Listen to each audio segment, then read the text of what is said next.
It's another day in America. Another day in America. Welcome to the America at 250 podcast, devoted to enabling us to see and feel America through the eyes and hearts of others, and as a result, take concrete steps to make America truly great. I'm Kevin Caldwell. And in order to pursue the purpose of this podcast, throughout the project, I'll be inviting a very diverse set of guests to share how they would answer what would make America great. It only seems fitting during this year in which America turns 250. Unanswered questions, 250 years and counting, we're still waiting in America. Well, welcome back, everybody, to the America at 250 podcast. And my guest for the next two interviews is Kaylee Spicer. And I'm really looking forward to this conversation. And in many ways, this is sort of a natural segue from the last couple of episodes when I talked with Robbie McDonald, because we're going to press into different dimensions of the whole issue of gender and sexuality in America at this time. But also from the angle of what it's like to be a woman and to be a professional woman in America at this time with everything that's going on. Kaylee has, you can find out more about Kaylee in the description of the podcast, but she's held a couple of different C-suite positions. For those of you who aren't familiar with that, that'd be the chief officer of something in an organization. She's held a couple of those different positions. And so here in America, as we're turning 250, what's it like for women like Kaylee to be in America? And our last episode explored a number of issues, but we're going to press in some different ways here. And before we get started with all the topics and how we're going to go about it, Kaylee, welcome. Thank you. Glad you're here. And say a few things about yourself, just so that those who are listening can be like, who's behind this voice that I'm hearing right now? Totally. My name is Kaylee, and I am 35, and I live in the greater Los Angeles area. I grew up in Boise, Idaho, which shaped me, and I can share more about that Mm, later. Um, I am married. I'm white, cisgendered um, person here, and I have a little dog named Winston, and I'm training to be a marriage and family therapist with an emphasis in sex therapy. So that's kind of what I'm doing. I'm Enneagram 2, for those of you who know the Enneagram. Enneagram. I thought I was an ENFJ. I think I actually might be an INFJ. I'm coming into, actually, maybe I am an introvert. Um, yeah, I really love cooking and baking, and I love being with my people, and I have been a foster mom. I think those are kind of like the Yeah. main things about me. Yeah, and in all transparency, everybody who's listening, I know Kaylee. I'm friends with Kaylee. I have actually supervised Kaylee in a C-suite role in the past, and I've also. What made me think of this was I have also been the beneficiary of Kaylee's cooking. So she just mentioned that, and so just in all transparency, that is part of the relationship here. Um, but I don't think there's any way that's going to affect the kinds of things that we end up talking about or the conclusions we come up with here. And Kaylee, let me just go back really quick. You mentioned Enneagram 2. For those who are familiar with Enneagram, just describe that. What is a 2? Yeah, that's great. I mean, the really, really short version Yeah. is people pleaser. Um, and a lot of women are actually mistyped as twos, because Interesting. Yeah. two is named the helper, or the giver. I prefer the lover. And so my constant struggle is uh learning how to care for myself as much as I give to other people. And so really unhealthy twos give and give and give, and then build up resentment, and then but really want to be loved and given to in the same way that they give to people. So um Yeah. yeah. Yeah, and that brings up a really fascinating topic, which we won't jump into right now, but it might surface later, which is I wonder how many women in our society get sort of when they do, there's so many different personality profiles and all that, get Oh, kind of mistyped because they've actually been socialized to think of themselves in certain ways, and they think totally. that's who they are, and just how, Yeah, just my own growth as a person, discovering who I am and all that kind of stuff. It's just so painful if you've been conditioned to think, totally. yeah. So Totally, glad totally, you totally. By mentioned that. the roles and the ways of being Mhm. that are just slowly or like subtly ingrained in us, Yeah. particularly in America, because that's a context I can speak to. Yeah, yeah. Well, and later when we sort of talk about what's it like to be in executive leadership kind of roles in an organization that tends to be very male oriented, Mhm. maybe some of this will come back up, like the way that, because men are also conditioned then to think of women in certain ways, right? Even when they're in a C-suite, right? And as an equal colleague, we're still Mhm. sort of conditioned to think certain ways, and we do Yeah, it. absolutely. Whether even those of us who don't want to be that, it's Yeah, still like, yeah. oh, Hmm. it's like we were in a smoking lounge at the airport and we came out and we don't want to smell like smoke. We didn't Yeah. smoke, Hmm. but we still smell like it, right? Yeah. So Oh yeah, I have more to say on that, good. and women who also are in that same smoking room and smell like smoke. So yeah, Yeah, maybe for that'll be sure. one of the metaphors we come back to. I don't know. I might coin it, Yeah, but yeah. here we are. America is turning 250. Actually, has turned 250. So as we're talking right now, it's late July. We're about 20 days since July 4th. And I've been mentioning in most of my podcast episodes that, we're 250 years beyond the Declaration of Independence and all of that, which had fault lines in it. And some of the fault lines included enslaved peoples and indigenous peoples. Class issues were involved because the founders were primarily landowners and wealthy. Some of them even believed that the only people who should be allowed to vote were other landowners and wealthy people. So there were Mm, class issues kind of invisible, so to speak, in it all. yeah, But of course, women too. And, yeah, the women at the time, if they were married, couldn't own and all their assets were then governed by their husbands and all that. Ironically, if they were single, they could own property, mm, manage their own money, but they couldn't vote, but they mm. had to pay taxes. So, this same group of men who said, no taxation without representation, Yeah, unless you're one of our women, and then, right, we're going to right. collect your taxes, but no, you can't vote. Just Hmm. trust us. Yeah, we'll take your money. Hmm. Yeah, we'll For sure. take your money. Trust us. Trust Yeah, us. Yeah. So trust anyway, us.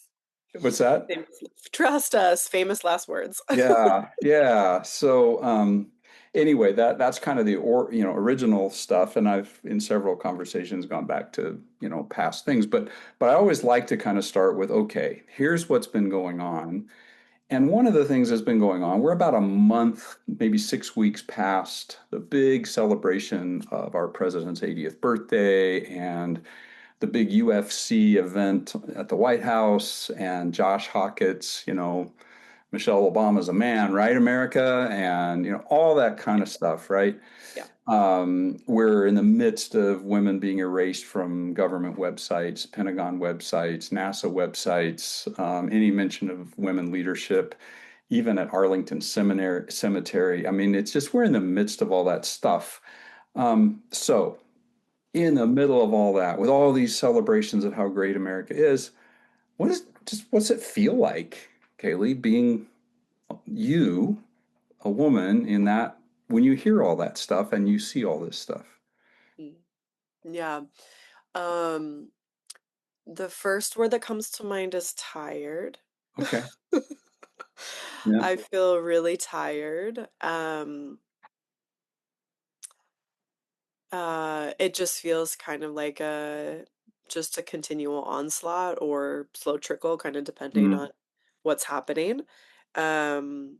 It feels really, obviously really discouraging, uh, mm, because I think there was this like I experienced a lot in the Obama administration, this like, okay, the tides are turning, like, look at all these things that are happening. right. Um, that feel really good for women. um, for people who look like me and don't look like me. Um, and then it just feels like this, like, Hmm. if I'm using my hand motion, like Yeah. crashing down. Yeah. Like, Audience, be aware that Kaylee's making hand motions to reinforce what she's yeah, trying to say. Yeah. yeah, Pushing down. Imagine hands pushing stuff down or pulling stuff back. Yeah. yeah. Um, and so I think a lot of the rhetoric from men in power like Trump and Hmm. Hegseth and people like that, have been there. Maybe not so overt, but I've experienced that from men in lots of different spaces.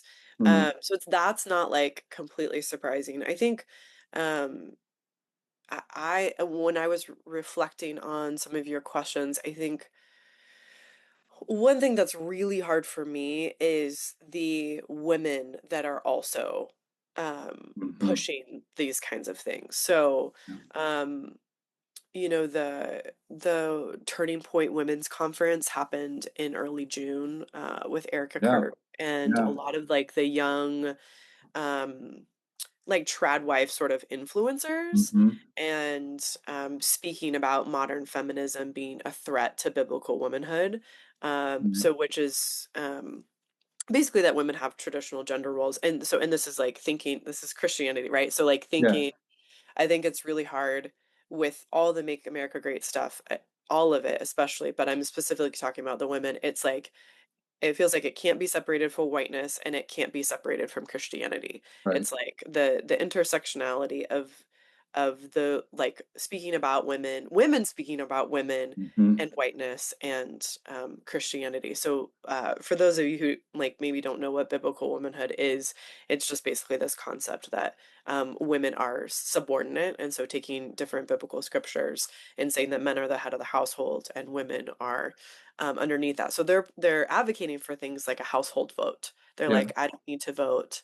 My husband, we are one flesh, also pulled from Yeah. biblical texts. Um, and I don't need to vote. He can Yeah. represent us. And that, the modern feminism is a threat to that. Yeah. Uh, so that's actually like not surprising, but really hard for me, the like Sure. internalized misogyny. Yeah. Um, Yeah. Um, and so let me, I don't know, a second. Yeah, I think the, oh yeah, what I was gonna say. So I grew up in a white, conservative evangelical space, and I wanted to go to seminary to get a theological degree to be a pastor when I was younger. And I had women say to me, like, great, you can go to seminary, but don't you dare preach or teach. Right. Right. So Hmm. so it's like not surprising. I've grown up around that sort of thing. Yeah. Um, but I think it's really discouraging and I don't always know what to do with it. Yeah. I get angry and sad and yeah. Yeah. Well, I was gonna go there a little bit later in the podcast, but Okay. no, let's It zero. just jumped right in. Yeah, yeah. It was a natural segue. You went right to it. So let's go ahead and do that. Because there is this movement that's going on, and it's probably small numerically, but it's gaining a lot of it has a loud microphone, Yeah. partly because our defense secretary, Pete Hegseth, is part of a denomination and under a pastor that is pushing this, who Yeah. believes that women should not have the right to vote. Right. He's on record saying that kind of stuff.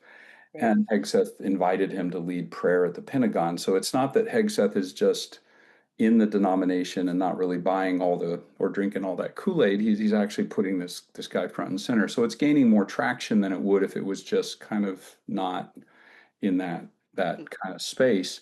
Um, but yeah, women were given the right to vote in 1920, which right there White you're like, women. okay, wait, 150 years after we were, Yeah.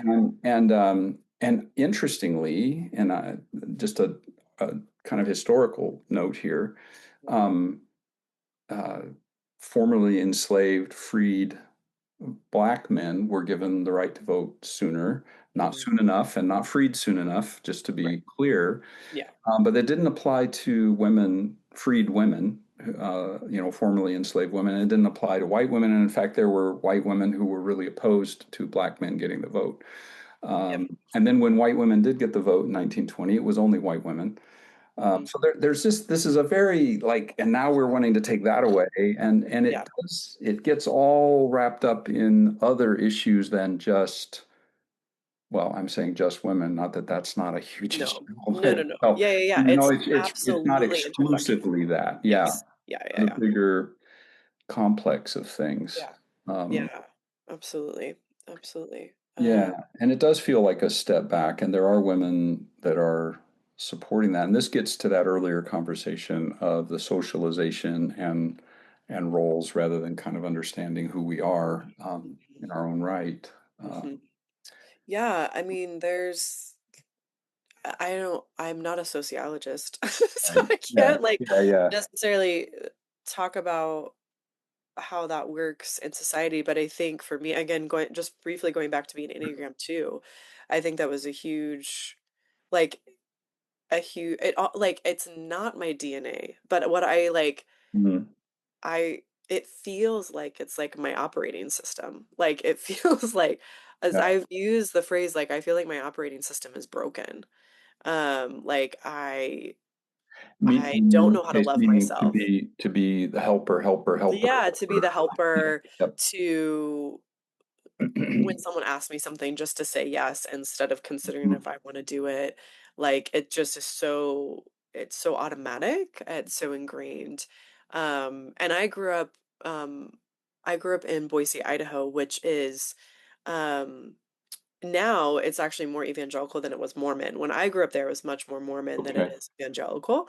Okay. Both cultures tending to have very traditional Sure. Hmm. values Yeah, around they covenant. align at that juncture. Hmm. Uh-huh. However, my mom worked full time and my dad was the one, he also worked, but he had a more flexible schedule. So he was at home and he would be the one who would go on field trips with us and do art projects and things like that. He would do a lot more like maybe what some would say traditional nurturing. I So was going to in say my like, non-trad. Yeah. yeah, right? Like, especially in the 90s, like that just, Right.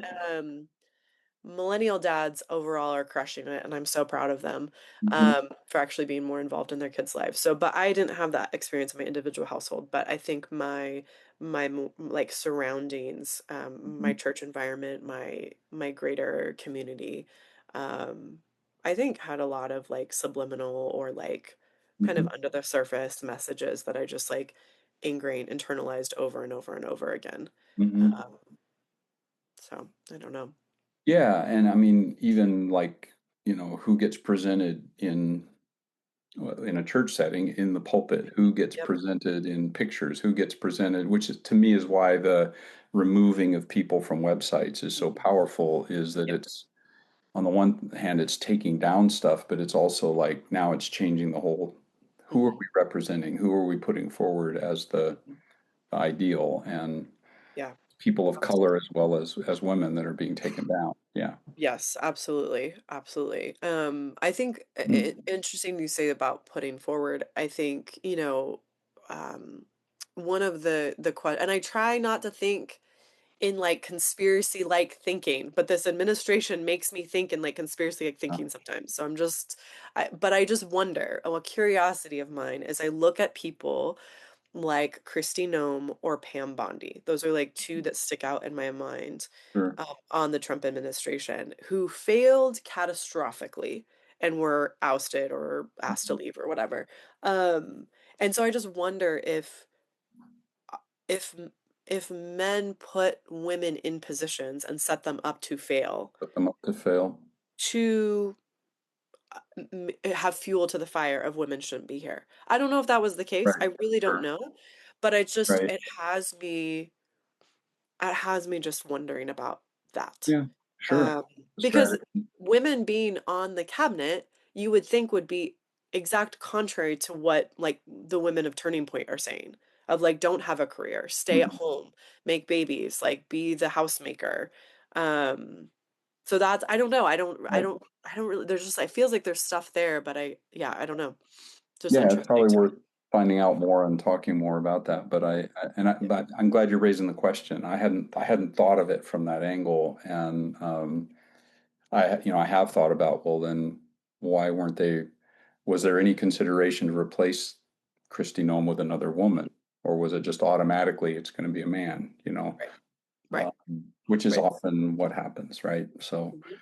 Yeah, yeah. for sure, Um, sure. Yeah. Well, let me, we've segued into sort of women in leadership roles. Yes. So let me go back to that. That's kind of where I was going to start, but this has been a nice segue, set of segues, and Yeah. that's what I like to do with these. So um, I know right now you're in an education program and you are working, Mhm, so you are a professional woman, but you've been a professional woman in C-suite roles, directing a nonprofit. You were in a senior role in a nonprofit where we were coworkers mhm, in the C-suite. mhm, The the reality, of course, is, and I did a little research on this, that there are more women working in the C-suite, the chief, officer of mhm. this or that, whether Yeah. it's operations or CEO or whatever it is. But the predominant majority number of women who get into the C-suite Mhm, end up in HR, mhm, end up in other service-oriented roles mhm. and not in direct line authority. So this is part of why this is a good segue, is it really does connect back to that Yeah, whole conversation you were having about being an Enneagram 2 and the yeah. whole Yep. socialized to serve, and then male dominated organizations are socialized to assume Mhm. that's what Yeah. women can do, et cetera. Anyway, I don't know if you've had thoughts, feelings, whatever about all that. Uh, Mhm. that Yeah. but I'm going to ask you if you have. Yeah, definitely. I think if you don't mind, I want to start kind of like comparing and contrasting my two major roles in the last Sure. 6 years that I've had, Don't. um, because they were very different. So my first role that I had, I was executive director of a small nonprofit that worked with women who are trafficked in Los Mhm. Angeles. Um, and I had been a volunteer with that organization for about 4 years before that, 3, 4 years before that. Um, and it was small, and Sure. almost all my volunteers were women. Almost the whole board were women. The people we were working with primarily were women. The Right. other service organizations that we partnered with, because we did outreach on the streets in Right. South LA, from 11 to 3 a.m. And then we also had a hotline. So if girls were in a position where they were ready to leave their pimp or needed services, they could call our hotline and we would connect them. And so I would be on different tasks, like LA task force, Orange County task force, task forces where we meet together Mhm. on Zoom and and get trainings and talk about services and our programs and things like that. Um, Almost all women, Yeah. not like rarely ever a man in the room. And Interesting. so like a lot of the like maybe the misogyny that I experienced in other spaces wasn't there, but it was like very interesting that it was all women. Yeah. Um yeah, and great women, like no disparaging them at Yeah. all. Yeah. Yeah. No, I didn't take it Wonderful. that way at all. About my sitting Wonderful. here going Like like, well, then where are the men? Why aren't yeah, they doing stuff? yeah. And Yeah. like rolling up, these were especially in anti-trafficking work, it's like these are the kinds of people who like have a lot of grit and like are rolling up their street sleeves and like doing the really hard work because it's Yeah. really hard. Um, so that was really interesting. I just was just in a lot of ways feeling really lonely because it was a smaller organization. So Sure. just like the power of people, like leadership in general is just really lonely. And so Yeah. having the power of people and actually reaching out for help and conversations is really important. Um, Mm. and then so contrasting that to being a COO in a much larger organization, I was the first female COO, I believe. Sure. I don't think there was one before Mhm. me. Um, and the organization is 50 years old. And so um, there was a lot of things happening there. And the two major kind of intersections that made it hard was being a woman, but also being young. And the Yeah. combination of being a young woman in that particular organization was very, very challenging. And I believe something that somebody had told me actually was a lot of that thinking came from the founder. Mm. And he was actually like very encouraging of women, but you had to like put your time in first. He was like not very encouraging of young people in general, but specifically not very many young women. That's what that was told to me, and I felt that kind of in the water from a lot of people, especially a lot of people who have been there a long time. So, um, yeah, so yeah, so the dynamic of being a young woman was particularly hard. Pretty much all my direct reports were older than me, Mm. and several of them were men. Um, Mm. and most of them were awesome, but I could tell there was like some that I could tell were very uncomfortable Yeah. with me being their supervisor and me being in Supervised. the Yeah. role that I was um, Yeah. in operations. Um, and the really interesting thing is when I came into operations, and I can't even like quite put my finger on it, but when I came into the operations in that organization, I was like, oh my gosh, this is so masculine. Like, this is so masculine. I'd been working with women for so long, and I was like, oh, this just feels masculine. It kind of, and like, not, and I'm going to say these things about how, about masculinity, but I don't think men are like this. So just to like Yeah, that's clarify, okay. I but was it going just, to ask, define how you use the term masculine, because I think it's really important in our day and age right now, actually, in America, to talk yeah. about these things openly. Yeah. Right. Yeah. Like, it felt very, in some ways, like, almost cold or formulaic, or some of Mm. like the people aspect of it, the like um more relational parts of it felt missing. Like, it was just very much a process and task oriented and getting things done, which, to be fair, in an operation space is really important because there's things like payroll and Of making course. sure we don't have a Yeah. security breach and Yeah. things Yeah. like that that Yeah. are tasks that need to be done. But I'm such like a what I would say a heart-centered person, that I came into that space wanting to make it more relational, and that was a humongously uphill climb for me. Yeah. And then trying to do that as a young woman Right. when I'm trying to like prove that should be there, Hmm. trying to like earn my place in every single interaction, Right. pretty much. There was a few safe people that I knew, you being one of them, where it was like, no, you want me to be here. But and a lot of that even it's so strange, and I think this is why um sometimes it's so hard to like name misogyny, or the patriarchy or whatever, Hmm. because it's like not a ton of like direct things. It's just like Yeah. feelings or uncomfortable like it's really hard for me to like name, Yeah. but you like feel it, and I felt exhausted, Yeah. and um yeah, yeah, I I don't think know, this is a maybe I should really pause there. interesting. I want to kind of draw a thread here. Occasionally, Yeah. I'll step back and say, here's some themes that have been running through some of the podcast episodes. Mm-hmm. And one of those, so patriarchy, racism, um, uh, homophobia, et cetera. There are some of these things which, can be very blatant, and there's people who are aware that they feel those things, and sadly, in our society, there's people who are proud of feeling those things, but Mm-hmm. and kind of advertise it, right? Yeah. Even if they don't use those terms. But there's also this kind of like, no, I'm not homophobic, and I'm not part of the patriarchy, and I'm not racist. Yes. To be fair, it's usually, when I say to be fair, I mean to be critical. It's usually people who look like me and are my age, men who are older, and who, no, I'm not racist. I'm Yeah. not part of the patriarchy, and I'm Yeah. not homophobic, right?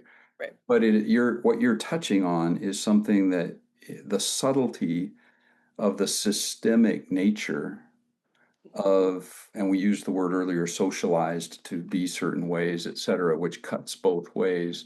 We just don't actually, we, meaning now I'm talking a very kind of somewhat exclusive subset of Mm-hmm. American humanity, meaning older, white, cis Yeah. males. Um, we're kind of conditioned, to not, we're conditioned to be and act certain ways, and we don't realize when we're this is a good place to bring back in the smoking room metaphor. Yeah. Yes. So we Yes. don't realize that we smell like smoke, Yeah. Yep. and that maybe we're not smoking cigarettes, right? Like maybe we aren't doing overt, Hmm. Yep. active Yep. things. Maybe we are and don't realize it, but maybe we aren't Yeah. doing hostile, aggressive, Hmm. micro and macro aggressions. Yeah. We still smell like it, and we don't even realize it. Yep. And I think that's part of what you're trying to. It's taken me a Yeah. long time to. Yes. No, In no, an no. interview with you, I've just taken a big chunk of the time to kind No, of you're try right. this. I think that's what you're trying to bring Yeah. up, Yeah. Yeah. Yeah. Yes. um, and Yes, so definitely. subtle, right? Right, right. And I think the tying one bat thread back to what we were talking about earlier, I think there's like it's always there. Like the smoke is there, but I think with the Trump administration's to giving people permission to like Yeah, actually smoke the cigarettes. They've yeah. wanted like it's like they think about smoking the cigarettes, but I Hmm. think since 2016 it's been an increase of like permission to actually do it. They've been thinking Yeah, it the whole time. Um uh, but to actually do it. And not to say that people in the organization that I worked at, either one did that at all. I'm just saying generally, yeah, like the experience yeah. of We're back being on the very good societal level right now. societal level. Yeah, yeah, Hmm. yeah, for Yeah, sure. Um, yeah, so that's yeah, yeah. yeah. Well, it gives people permission to think and talk and act that way when Hmm. that happens at the top, right? And and Yep. and it isn't one person. Let's, Hmm. it's an administration kind of Yeah, yeah, vibe. Um, and then it's kind of big level given permission, but then it's also like it's backed up by like retribution if yeah. you're Hmm. not in line. So there's fear, right? And Yeah, and so yeah. even people that don't toe that line aren't saying anything, Hmm. Yeah, typically, yeah, at for least sure. not in that party. Yeah, yeah. So, well, yeah. Thank you. Hmm. I think so. Some of the systemic stuff, when we say things like, "Oh no, we're all for equality and we're blah blah blah blah blah." But so let me Yeah. just point out for our listeners a few of the evidences of systemic things. So, Hmm. and then we're going to talk about this a little bit. So, there's the Equal Pay Act, um, which has been passed and it's law. Um, that there should be equal pay for equal work. California has some of the strongest legislation or legal enforcement of that. But the fact is, I did some research. The fact is that, and I'll first just talk about white women Yeah. in comparable roles, on average make 81 cents on the dollar compared to a man. Yeah. And that's actually slipped from 85 or 86 cents on the dollar a few years ago. It's Hmm. declining. Hmm. Even though the law says. Yeah. And so that's to me, that's evidence then of something systemic Mm-hmm. where that maybe in some companies isn't even intentional. Yeah. Um, I suspect there's more intention than people want to admit, but yeah. Yeah. And then for women of color, it's even more dramatic. Yeah. It gets to the 50% and 35% levels. Um, and so that's evidence of this systemic kind of stuff, even though we've passed a Yep. law, right? Yep. And I just, I don't know if is this the kind like when you're with other women, Mm. friends, maybe it's people in your program, maybe it's people in your current job situation, coworkers. I mean, what kind of, I'm not saying specifically about equal pay and all that, but just the kind of conversation we're having now about what it's like to be a woman in America right now. Does this kind of stuff ever come up? Is it just kind of, I don't know. I didn't plan on asking this question. I just Yeah. Yeah. I mean, it's a really good question. I'm trying to think. I'm trying to recall any maybe specific conversations about um, equal pay. Um,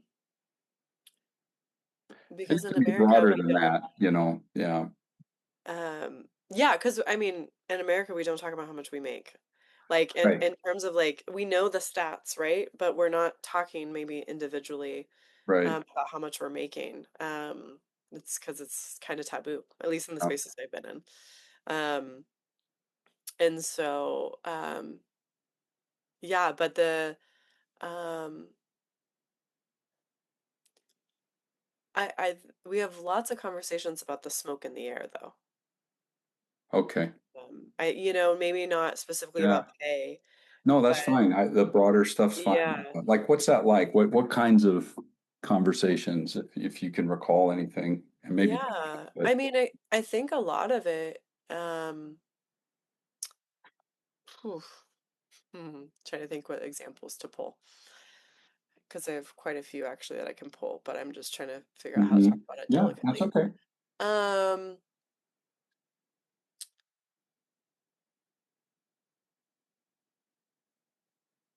I think because I have been thinking a lot about race, and so I think a lot of my Mhm. examples I'm thinking about are with my coworkers or classmates of color, Go and ahead. just Yeah, go there. Yeah. like how um there are some situations where people feel like they're treated differently Hmm. in the workplace, um, not heard or not given, maybe given the same opportunities, um, uh, kind of relegated to um, different positions and maybe not given the same privileges.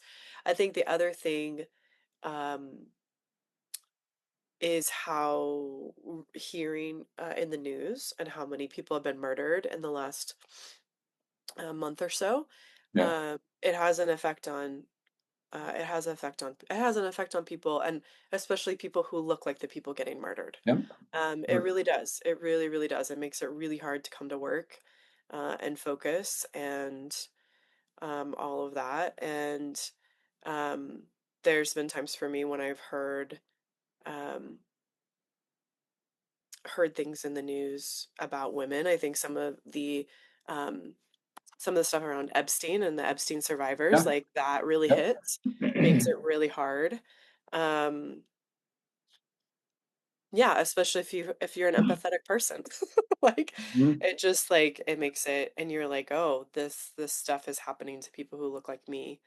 Can it happen to me?" Yeah. Uh, not specifically Epstein, but the just like the things that you hear um either in the news or uh individually. So, um, Yeah.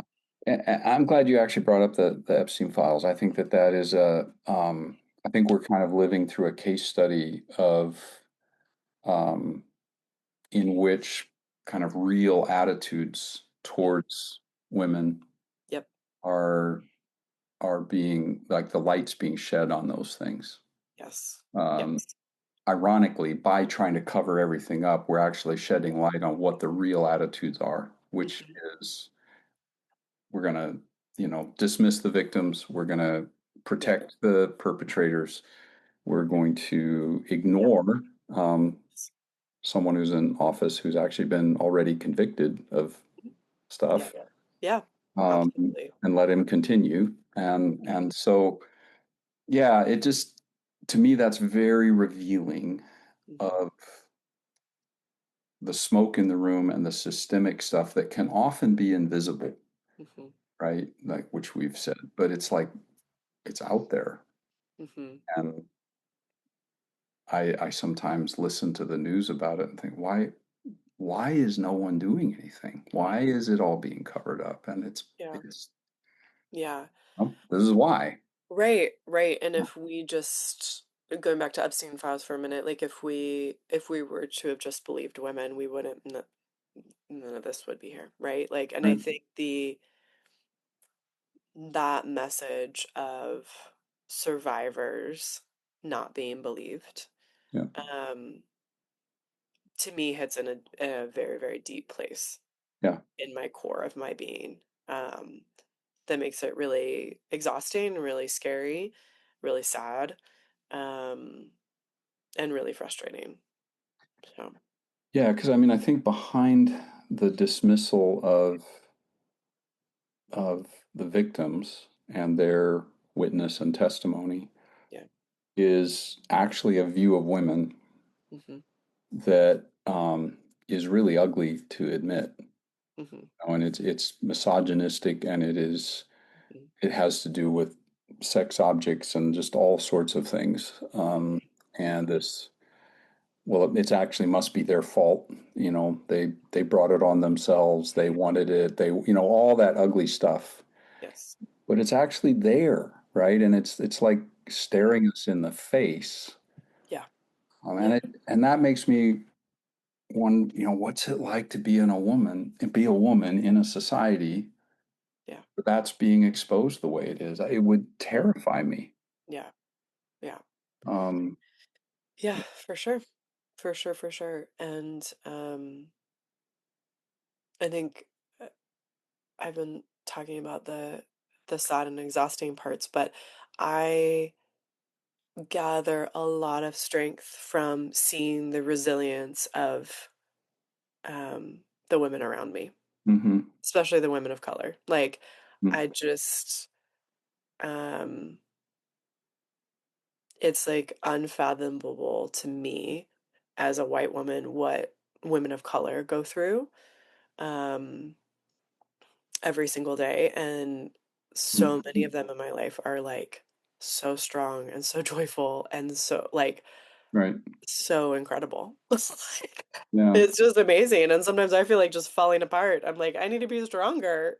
Right. Like they're so strong and they're so joyful despite everything. Not that they don't feel the hardness of it Yeah, too. of They really course. do. Right. Um, but I think that's where I get a lot of encouragement, Mhm. is from watching And the part of women me though wants around to scream out like, I wish you didn't have to be resilient, me. right? Like that's not fair. I mean, wow, it's amazing and Yeah, inspiring, yeah, but it isn't, you yeah, shouldn't have to be. I mean, men yeah, don't have to be resilient in that way. right, These white right. men don't. And particularly white men from certain social class backgrounds, right? And that gets back to another fault line in our Declaration of Independence. It's we've always privileged wealthy white Yep, men, and yep. at the expense of poor whites as well as people of color and women. So, Yeah, yeah. for sure. Um, Yeah, for sure. Yeah. well, I'm going to touch on maybe one more thing before we Yeah. start to wrap it up, and that's another part of this systemic smoke-filled room. And it's interesting, the smoke-filled room, the back room where all the deals are made, Mhm. smoking lounge. There's so Yeah. many things we can do with this image of the smoke. But Yeah. you know, the so we dealt with equal pay. I think even more disturbing to me is the Equal Rights Amendment. Mhm. And Mhm. so, 1963 is when it starts to get proposed. Mhm. Um, it still is not an amendment in the Constitution. Yeah. And Oh uh, my God. and for a long time, the reason it wasn't was they couldn't get enough states to ratify it. Mhm. But Mhm. enough states have ratified it. Yeah. Some changed, et cetera. So I don't know now the exact tally, but we did get to Mhm. the spot where enough states had ratified it. Yeah. But it still is not an amendment in the Constitution. Mhm. And the the rationale for that, which typically is voiced by white men, Mhm. is we're actually trying to protect women Yeah. Yeah. because this could be misused against them in various ways. That's the big rationale. And so it is not.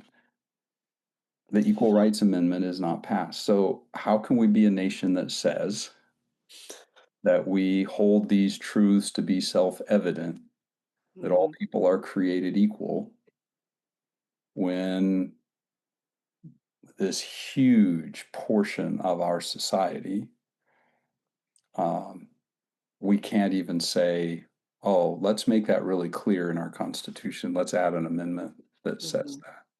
Yeah. Anyway, so I'm trying to empathize here.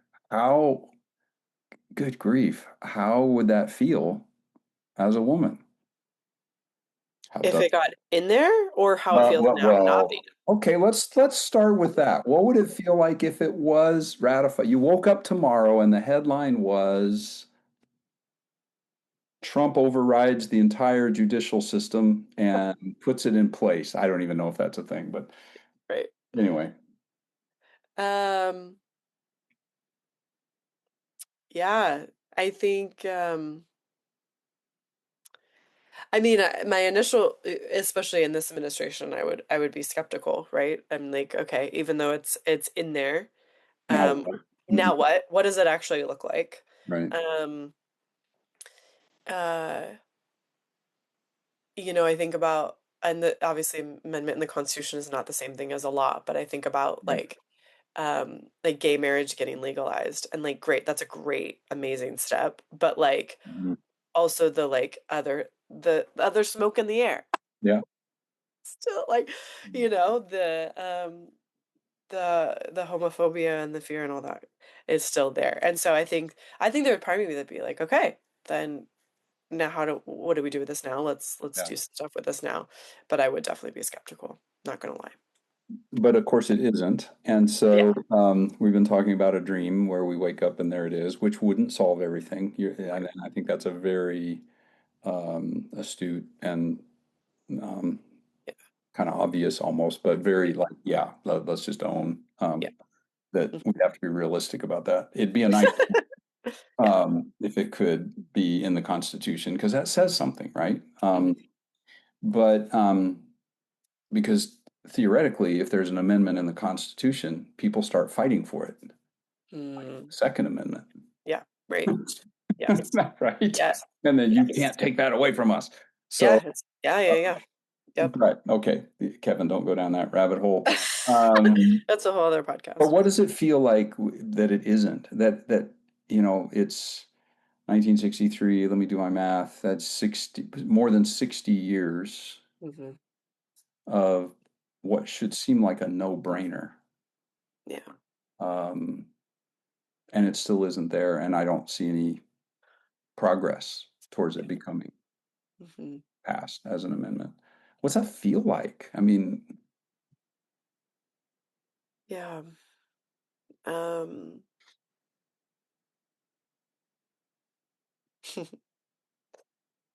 yeah, I don't know. It's fair. it's like it's not something I think about very often, actually. Maybe I should think about it more. Mm. But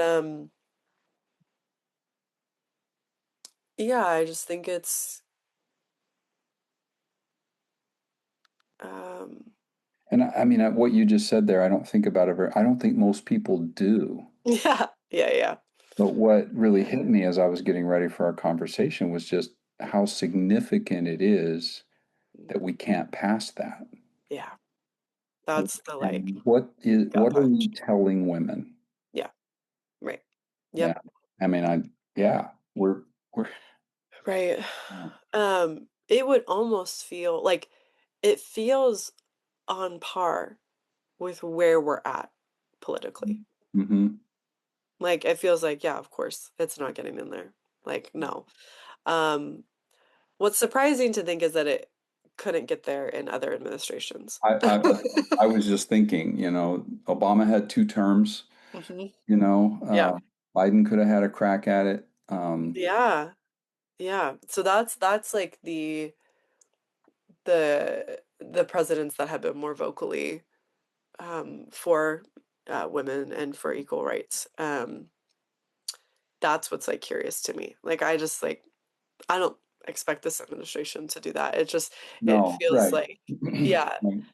Um, and I think I wonder, I grew up in, again, like I grew up in Yeah, in Boise, Idaho, and I grew up in spaces where America was awesome. America was the best. America, like, right. we were the best No country in holds the world. barred. Yep. Yeah, and so, and yeah, every month that passes into my adulthood, I'm like, no, we're actually really terrible and have been for a really long time. Like, really, really long time. So I think I apologize. I'm not in a more hopeful place. I'm like in a Well, really kind of like, I'm fuck it. asking for Like, I don't, reality. So, yeah. Well, and I I can yeah. imagine, yeah, I can imagine, some listeners, at least I don't know how many, of my podcast listeners will be in this camp, but I know there's a segment in some of my TikTok Mhm. responders. Yeah. We're kind of like, well, if you don't like it, as if like criticizing somebody you love Yeah. and pointing out things means you don't love them. Right. Um, and so, one of the things I said in my first episode of this was I actually love the ideals of the Declaration of Independence. I love the idea that everybody's created Yep. equal. We've Yep. all got these inalienable rights. They're rights Yep. that you cannot make separate from them as if they're an alien thing. It's part of who you are. It's your DNA. Life, liberty, and the pursuit of happiness. I love those ideals. I want those things. And I love that. But we aren't that. And Right. that's what I'm hearing you say is just like we're actually we've gotten worse at that Yeah. in Yeah. the last period of time. Yeah. Um, Yeah. yeah. Yeah, for sure. For sure, for sure. Um, man, I had something I was gonna say and I forgot. Oh, But I'm sorry. I talked oh, too much no, no, already. no, you're good. You're good. You're good. Yeah, no, it's yeah, Well, if it comes to you, drop it back in. But yeah. Well, well, I will share this. It's yeah. like tangentially related, so feel free to cut it if you need to. But have the World Cup has just ended Yeah. about a week ago, and I was extremely invested, like watching Yes. a lot of the games, but also this World Cup to me more than any other World Cup was very much on social media Mhm. and getting to watch videos of people from other countries, fans from other countries coming and experiencing American culture and experiencing American people, and it being really beautiful Mhm. and fun and welcoming. There's like an amazing story of Lawrence, Kansas welcoming the Algerian team Yes. because that's I where they heard set about up their that. camp, Yeah. and it's like so beautiful. The Scottish fans coming and the Norwegian fans coming and the Mexico fans. We have a lot of Mexico fans in Southern California, so Mhm. just like the beauty of people coming together. Obviously, there was some like stuff Yeah, yeah, as yeah. well, But there but was a like lot of this, and we should acknowledge that. Yeah, yeah, yeah, yeah. Like wasn't all good. There was some bad stuff too, but I think there was just this like to me, I kind of felt this like little hope uh in humanity, but also in America of like no, there are like really good people, yeah, and there's like really it's actually there's like really really beautiful things, and we can be hospitable, and I don't know. yeah. Um, I mean, it's just the World Cup, but it's yeah, I don't know. Well, I'm going to start wrapping us up and getting ready for the next episode, which is, so far what we've been talking about. My aim in this conversation, and you've done a great job, is like, what's it feel like? And that's what I do with a lot of my conversation partners. What's it feel like for a woman in America right now? And because I want my audience and listeners to feel empathy and like, oh my gosh, put myself in another person's place. We're going to start talking in the next episode about, okay, so what do we do about it, right? And it seems like what we should do is we should do the World Cup every month. But That would be but I amazing. mean, I think if I can remember, that might be something to actually explore. Like, why around a sporting event Hmm. can we do that? Yeah, And it does, I'm not saying it's insincere, it does bring out real things, and those people are there, yeah, and that attitude can be there. I wonder what it is about that. But anyway, that might be something that we can talk about. But I do want to, in a next interview, talk about, all right, so what would help America actually become great? What would help yeah, the ideals of the Declaration actually become more real? yeah, And I've tried in previous episodes to go from very micro things, like what can individuals do, yeah, to yeah, well, let's talk about, getting the Equal Rights Amendment passed would yeah. be really great. That's a start. What's that? We can't make that happen, Kaylee. At least I can't. I know maybe you can. I'd Yeah. support you. But yeah, so anyway, that's where we'll go next. That's awesome. Yeah. That's really exciting. Um, as You can cut this too, but can I make like a book recommendation potentially? Don't cut it. We will not cut it. Make a book recommendation. Send me the information. I'll put it in Okay, the podcast description. Yeah, other great, people have done the same thing. So go great. for Okay, so it. there's because we talked about whiteness and being a woman and Christianity, kind of those Mm-hmm, those things. mm-hmm. So there's an author named, and she's a scholar named Kristen Copes Dumais, and she wrote this book called Jesus and John Wayne, which Yeah, I highly recommend. She does a very good job of like outlining basically from, I think it was from like the 1930s, 40s, like the evangelical movement, and basically how we got to Trump and how we got to the America, yeah, but from the men's side. She yeah. has a book coming out, which I'm not going to necessarily recommend because it's not out yet, but she has wrote a Okay. companion to that Yeah, called Live, Laugh, Love, the secret history of white Christian women and the world they made. And so it's like the white women side yeah, of that. I'm pre-ordering it. I'm super excited to read it, um, because um, yeah, I just think it's important, if especially if you were in a Christian space or still are in a Christian space. I think it's, yeah, as a white woman, it's really, really important to yeah. reckon with the part that we have played in where we're at today. So That's anyway, really I will helpful. send you Yeah. those. Yeah. Well, and I think for any of my audience members who've listened to all the podcasts, you'll know that at one or two points I've mentioned that I'm a Jesus follower, but I am not a Christian nationalist. And I call myself a pre-Christian Jesus follower, and we can unpack that another time when I'm not doing an America at 250. But the reason for my audience sake here that sometimes this all comes up, and it came up with Joey Williams talking about First Nations peoples and his relationship with Christianity and other things. It came up with Gabriela Gutierrez Mus and the Spanish missions and a number of things. Is that like it or not, and for those of my audience who are not Christian and don't want to be, Hmm. it's part of our history and it's in our face right now with Christian nationalism. So we kind of have to deal with it and the Yeah. good, the bad, and the ugly of it. And so I think that's important to those Yeah. two books sound like they're really, really important. So yeah. Yeah, just for Uh, that understanding and kind of seeing how, at least for Jesus and John Wayne, how all the pieces kind of like fed into each other and informed the next thing and the next thing and the next thing. So really I think it's important. really helpful. She's a historian, so she Yeah. writes it like a historian. So, but also very Yeah. accessible. It's not like a textbook. So So Kaylee, get me that information, both great. books, so people can pre-order if they want. I'm happy to recommend, with this kind of, hey, I haven't read the second book, but Yeah. yeah, but the first one's really solid. It's the same Yeah. author, so Yeah. et cetera. But give me that information. We'll put it in the description. So Great. listeners, if you're interested, check that out. We'll get that to you. And I'm looking forward to the next conversation, Kaylee. Yeah. Amazing. All right. Thank you so much. Thank you. All right. Bye, everybody. Maybe someday in America, another day in America, maybe someday in America.